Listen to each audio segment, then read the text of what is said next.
sitaw, sitaw. Ito, sitaw. Ayan ha, sitaw. Para alam nila. Ito ang okra. Ito, sili, sili, sili. Ito, ano to? Wala to. Damo. Ito ang okra. Ang difference ng sitaw at saka okra, para siyang marijuana, no? Di ba? Ito kulitis ba? Parang marijuana ang style. Kulitis yun. Ito lang kinukuha niya pa sa rayon. Ayan oh, meron na siyang ano, may bunga na siya oh. Matanda na yan pa sa tingin mo, lumil daw na Yung kulitis yun oh. Spinach. Kinakain po yan? Oh, Spinach pala ito. Kinakain pala ito. Hindi pala damo yan.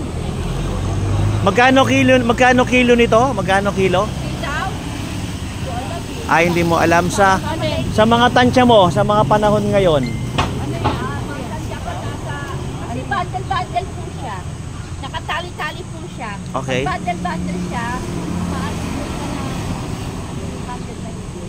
Ha? 200 ngayon na higit. Kasi ang Per kilo? Per kilo? Ay, per kilo. Hindi po. Ne, per bundle? Per bundle kasi. Magkano per bundle? 200? Mahigit. Okay. Yan ang sitaw. Yan ang sili.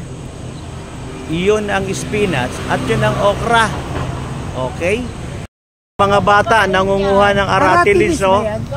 Aratilis. Pagkain daw ng ibon yan eh. Anong ibon yan? Pero nutritious yan. Pastor, search mo sa ano, Google, sa ano, ang kanyang benefit. May benefit yan sa tao. Alam mo ba nung bata ako, nako, adik ako rito. Ayan po, oh, aratilis, ang dami oh. Oo nga. Talagang inaakat ko yung mga puno ng kapitbahay para lang makakuha nito. Kaya nga yung mga paa ko, ang daming sugat ng barbed wire. O, ang daming sugat ng barbed wire. Pag bata ka, hindi mo na iniisip yung consequence eh. Basta ang iniisip mo, makakuha lang eh. Ibigyan ako ni Pastor eh. Oo. Ibigyan pa sa daya mo ah. Oo. Pastorosis. Talaga. Pastorosis ang may ano. Yan sa lata? Oo. Yan ang paborito kong, isa sa paborito kong prutas nung ako'y bata pa, aratilis. Oh, yan ang Smart Cell. Smart Cell. Dito yan sa Barangay Parang, Marikina, Metro Manila. Nung araw, pa nakita nyo itong ano ng Goya, may malaking building dyan. Ayun. Para siyang ano, rectangle na building na square siya na pataas. Ayun. Rectangle. Tingnan Yan. natin sa ano, tingnan natin sa... Noong unang panahon, ito dulo na ito. Oo, dulo na. Dulo na. Ito na ang pinaka-spot. Yun, noong unang panahon. Ng terminal ng jeep. Oh, yun.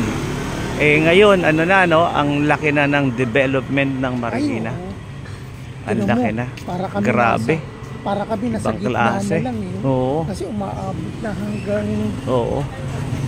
Wala pang score noon yung paggawa ng barel. Oo. Yun. Oo. Kaya ang laki na ng development ng Marikina. Tsaka Kaya ang nung araw, Marikina is for Jesus. Itong tubera kami rito, wala pang kalsada. Wala pa itong kalsada noon. Pero nasa ano na, nasa plano na. Ayun. Ang pinakakalsada, no, alam mo yung sa NGI na Oo, sa NGI. street, yung intersection na yun. Oo. Yun yung Lapu-Lapu Street tong araw. Okay. Tapos kami dito, naglalakad kami sa Putikan, papunta doon. Oh, yun. Grabe. Yung Mga ano anong taon po yun? 1960s. 1960. Ayun. Napaghahalata yung edad niya, Pastor. 1969. 1969. 1968 kami rito eh. Ayun. Yan ang isa sa mga istorya ng Marikina. Ito yung naman yung dating simbahan ng Echo. Ano to? Echo sa Praise ng araw. Echo sa Praise. Lumang ano to, lumang bahay ito, no? Yan na yan mismo yung Oo. yung pinatayo ng ano ng simbahan ng Echo sa Praise. Oh, dapat ano na lang ito, paano kaya yan, Mami? Ano na yan? Warehouse na yan. Warehouse na. Ayun. Ito, Catholic school to. Kala nila Christian school. Okay. Oo nga, no? Redeem in Christ School eh. Pero hindi sila redeemed. Hindi sila redeem. Ayun. Redeem in Christ School pero hindi sila redeem. Okay ah. Yan ang Catholic in istorya. Christ Mga ilang istorya dito sa Barangay Fortune, Marikina.